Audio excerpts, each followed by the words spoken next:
Hello my dear friend, इस video में हम लोग बात करने जा रहे हैं active voice and passive voice की। बिलीव मी, यदि आपने इस वीडियो को पूरा देख लिया तो एक्टिव वॉइस और पैसिव वॉइस से रिलेटेड आपके सारे डाउट हमेशा के लिए एलिमिनेट हो जाएंगे, यानी खत्म हो जाएंगे। क्योंकि इसमें सबसे पहले हम लोग बात करेंगे कि वॉइस का मतलब क्या होता है, फिर एक्टिव वॉइस का क्या मतलब होता है, पैसिव वॉइस का क्या मतलब होता है, एक्टिव वॉइस का फॉर्मूला क्या है, पैसिव वॉइस का फॉर्मूला क्या है, एक्टिव वॉइस से पैसिव वॉइस में कैसे कन्वर्ट करते हैं, और कौन से ऐसे टेंसेज हैं जिनका एक्टिव वॉइस होता है लेकिन पैसिव वॉइस नहीं होता है। तो friend, without any further delay let's begin the video. Friend, सबसे पहले हम लोग समझते हैं कि वॉइस का मतलब क्या होता है। वॉइस का टेक्सुअल मीनिंग होता है आवाज, यानी बोली, यानी बोली बोलने का तरीका।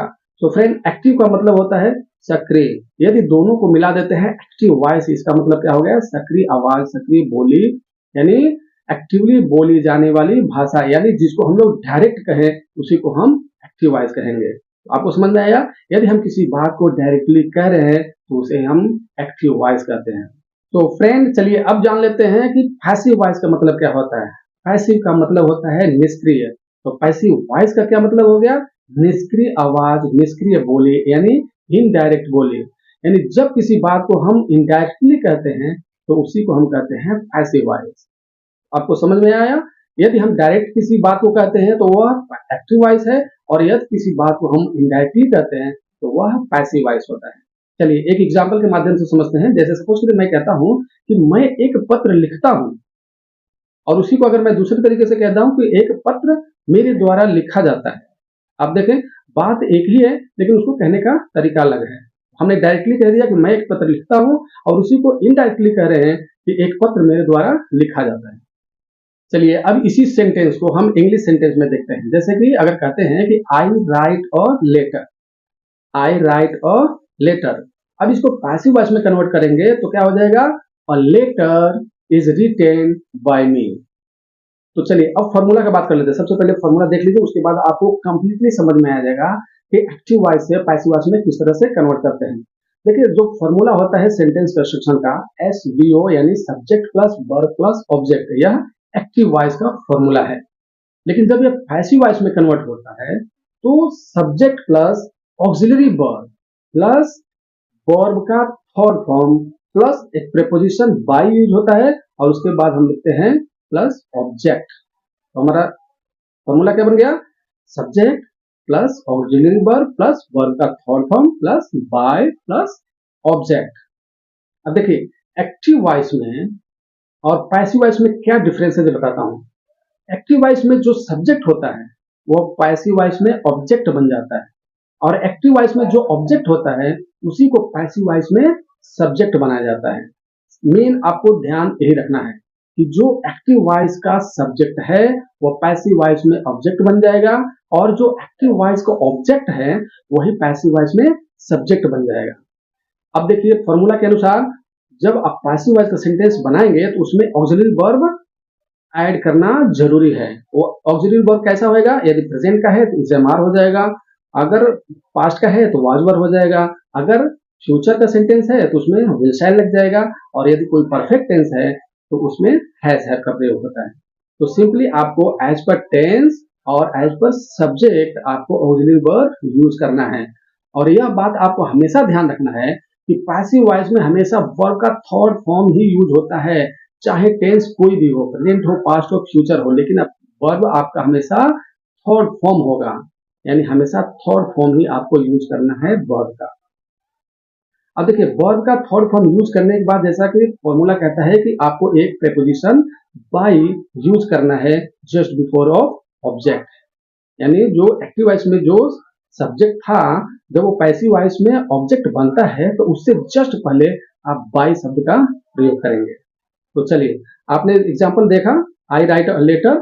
अब उसमें क्या हो गया था, और लेटर जो है ऑब्जेक्ट था एक्टिव वॉइस में, उसको हमने कन्वर्ट कर दिया पैसिव वॉइस में, तो और लेटर क्या हो गया, सब्जेक्ट बन गया, और ऑक्सिलरी वर्ब यूज कर लिया इज, और वर्ब का थर्ड फॉर्म लिखा रिटेन, और उसके बाद प्रीपोजिशन ऐड किया बाय, और जो एक्टिव वॉइस में सब्जेक्ट था आई, उसका जब ऑब्जेक्ट बनाएंगे तो उसका ऑब्जेक्ट हो जाता है मी। तो आपका सिंपल सेंटेंस बन जाता है, यानी पैसिव वॉइस का सेंटेंस बन जाता है कि a letter is written by me. कितना आसान है। तो अभी तक आपने समझा कि ये तो इंडेफिनिट टेंस था, ठीक है। अगर इसी सेंटेंस को हम कन्वर्ट कर देते हैं प्रेजेंट कंटिन्यूअस टेंस में, तो उसका कैसे पैसिव वॉइस बनेगा? तो फ्रेंड देखिए, एक सिंपल ट्रिक आपको बता देता हूँ। कभी भी कंटिन्यूअस टेंस में आपने नोटिस किया होगा कि वर्ब का फोर्थ फॉर्म यानी आईएनजी फॉर्म यूज किया जाता है। तो राइट का आईएनजी फॉर्म क्या होगा? राइटिंग। लेकिन पैसिव वॉइस में तो हम पढ़ रहे हैं कि हमेशा वर्ब का थर्ड फॉर्म ही यूज करना है। हम राइटिंग कैसे यूज करेंगे? नहीं यूज कर सकते हैं। तो इसलिए कंटिन्यूटी को शो करने के लिए, यानी कोई काम वर्क इन प्रोग्रेस है, कोई वर्क इन प्रोग्रेस है, उसको शो करने के लिए हम एक एडिशनल वर्ड बीइंग यूज करेंगे। Yes friend. तो हमारा फॉर्मूला क्या हो जाएगा? Subject plus auxiliary verb plus being plus verb का थर्ड फॉर्म प्लस बाय और प्लस ऑब्जेक्ट। ठीक है। तो अगर देखिए जो सेंटेंस था हमारा एक्टिव वॉइस का, आई राइट अ लेटर, उसी को जब हम अगर कंटिन्यूअस टेंस में कन्वर्ट करेंगे तो क्या हो जाएगा? I am writing a letter. I am writing a letter, यह हो गया प्रेजेंट कंटिन्यूअस का सेंटेंस। अब इसको आप पैसिव वॉइस में कन्वर्ट करिए। इसमें और लेटर क्या हो जाएगा? सब्जेक्ट हो जाएगा। तो क्या हो जाएगा? और लेटर। अब लेटर क्या है? एक है, सिंगल है, तो उसके लिए हम प्रयोग करेंगे इज। और कंटिन्यूटी शो करने के लिए क्या यूज करेंगे? बीइंग। तो हमारा सेंटेंस क्या बन रहा है? अ लेटर इज बीइंग और वर्ब का थर्ड फॉर्म रिटेन और बाय मी। तो सेंटेंस क्या बन गया? A letter is being written by me, यानी एक पत्र मेरे द्वारा लिखा जा रहा है। तो देखा आपने, इंडेफिनिट में तो ए सेंटेंस आपने यूज किया, कंटिन्यूअस में भी यूज कर लिया। अब इसी को अगर परफेक्ट का टेंस बना देते हैं, जैसे अगर आई राइट अ लेटर वो कहते हैं कि I have written a letter, ये क्या हो गया? प्रेजेंट परफेक्ट का टेंस हो गया। तो प्रेजेंट परफेक्ट टेंस का सेंटेंस हो गया। तो इसको कैसे आप पैसिव वॉइस में कन्वर्ट करेंगे?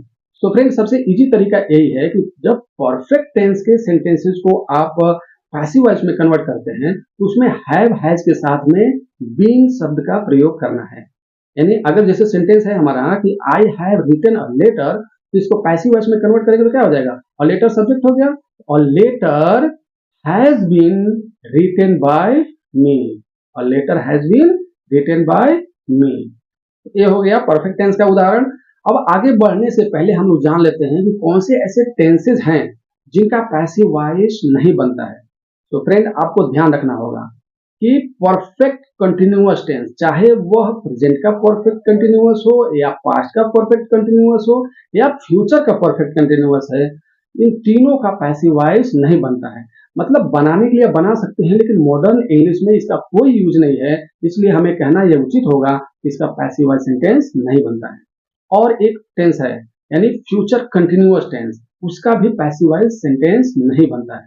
तो आपको ध्यान रखना है, चार ऐसे टेंस हैं: present perfect continuous, past perfect continuous, future perfect continuous and future simple continuous. इनका क्या है? पैसिव वॉइस सेंटेंस नहीं बनता है, ये आपको ध्यान रखना है। चलिए, अब जो हमारा एग्जाम्पल है आई राइट अ लेटर, उसको हम लोग कन्वर्ट करते हैं पास्ट में, क्योंकि हमें पास्ट टेंस का भी तो एग्जाम्पल देखना है कि उसको कैसे हम लोग कन्वर्ट करते हैं। तो अगर आई राइट अ लेटर जो हमारा एग्जाम्पल है, उसी को हम अगर पास्ट में कन्वर्ट करते हैं तो क्या हो जाएगा? I wrote a letter. I wrote a letter. अब इसको चलिए पैसिव वॉइस में कन्वर्ट करिए। तो हमारा फॉर्मूला क्या कहता है कि जो एक्टिव वॉइस में सब्जेक्ट है उसको ऑब्जेक्ट बनाएंगे और जो ऑब्जेक्ट है उसको हम सब्जेक्ट बनाएंगे। तो सबसे पहले हम क्या लिखेंगे? A letter. अब देखिए पास्ट टेंस है, तो पास्ट टेंस में जो ऑक्सिलरी वर्ब होता है वाज वर्ब होता है। तो ऑल लेटर क्या है? सिंगुलर सब्जेक्ट हो गया। यहाँ पे उसके लिए यूज करेंगे वाज। तो ऑल लेटर वाज, वर्ब का थर्ड फॉर्म रिटेन और बाय मी। तो हमारा सेंटेंस क्या बन गया? A letter was written by me. ये हो गया पास्ट टेंस का active voice and passive voice sentence. चलिए उसी सेंटेंस को अगर पास्ट कंटिन्यूअस टेंस में अगर कन्वर्ट करते हैं तो क्या होगा? I was writing a letter. I was writing a letter. अब I was writing a letter को आप कन्वर्ट करिए पैसिव वॉइस में, तो क्या हो जाएगा? A letter was being written by me. मैंने आपको बताया था कि कंटिन्यूअस टेंस में आईएनजी फॉर्म यूज होता है, लेकिन पैसिव वॉइस का जो फॉर्मूला होता है वो कहता है कि हमेशा आपको वर्ब का थर्ड फॉर्म यूज करना है। इसीलिए हम वर्ब के ठीक पहले बीइंग वर्ड का यूज करते हैं। तो हमारा सेंटेंस क्या बन गया? Letter was being written by me. चलिए अब आगे बढ़ते हैं और इसी सेंटेंस को, जो हमारा सिंपल सेंटेंस है आई रोट अ लेटर, अगर उसी को हम पास्ट परफेक्ट टेंस में कन्वर्ट करते हैं तो क्या हो जाएगा? I had written a letter. ये क्या हो गया? पास्ट परफेक्ट टेंस का सेंटेंस हो गया। अब इसको आपको पैसिव वॉइस में कन्वर्ट करिए तो क्या हो जाएगा? मैंने बताया कि हैव के साथ में बीइंग यूज करना है परफेक्ट टेंस में। तो क्या हो जाएगा सेंटेंस हमारा? Letter had been written by me. हमने क्या किया? सिंपली हैड के साथ में बीन का प्रयोग कर दिया और हमारा सेंटेंस पैसिव वॉइस में कन्वर्ट हो गया। आपको फॉर्मूला सेम वही यूज करना है, यानी जो एक्टिव वॉइस में सब्जेक्ट है उसको ऑब्जेक्ट बनाना है और जो ऑब्जेक्ट है उसको सब्जेक्ट बनाना है।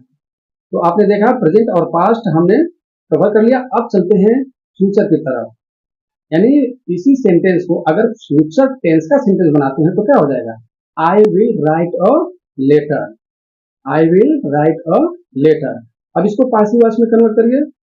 तो फ्रेंड देखिए, जब फ्यूचर टेंस के सेंटेंस को जब हम एक्टिव वॉइस से पैसिव वॉइस में कन्वर्ट करते हैं तो उसमें एक एडिशनल वर्ड बी यूज होता है, यानी विल और शैल के साथ में बी शब्द का यूज किया जाता है।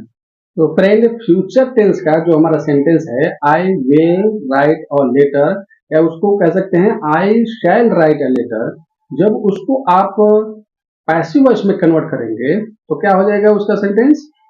A letter shall be written by me, या ऐसा भी कह सकते हैं a letter will be written by me. तो ये हमारा हो गया फ्यूचर इंडेफिनिट टेंस का सेंटेंस। अब देखिए, आपको पता है कि फ्यूचर कंटिन्यूअस टेंस का पैसिव वॉइस नहीं बनता है, तो इसलिए हम इसे ड्रॉप कर देंगे, इसे छोड़ देंगे और आगे बढ़ेंगे। हम इसी सेंटेंस को कन्वर्ट करेंगे फ्यूचर परफेक्ट टेंस का सेंटेंस। तो हमारा फ्यूचर इंडेफिनिट टेंस का सेंटेंस क्या है?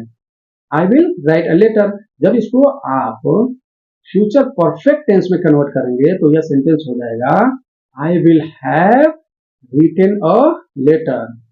I will have written a letter. अब इसको आप पैसिव वॉइस में जब कन्वर्ट करेंगे तो क्या हो जाएगा? A letter will have been written by me. A letter will have been written by me. तो अभी तक जो 8 टेंसेज हैं जिसपे एक्टिव वॉइस को हम पैसिव वॉइस में कन्वर्ट कर सकते हैं, वो सब के हमने एग्जांपल देखे, उसको समझे। तो होप कि यह वीडियो आपको पसंद आया होगा। यदि पसंद आया है तो प्लीज इस वीडियो को लाइक कर दीजिए, मेरे चैनल को सब्सक्राइब कर दीजिए और हाँ, इस वीडियो को दूसरों को शेयर करना मत भूलिएगा। तो मिलते हैं एक नए वीडियो में, तब तक के लिए good bye. Thank you for watching.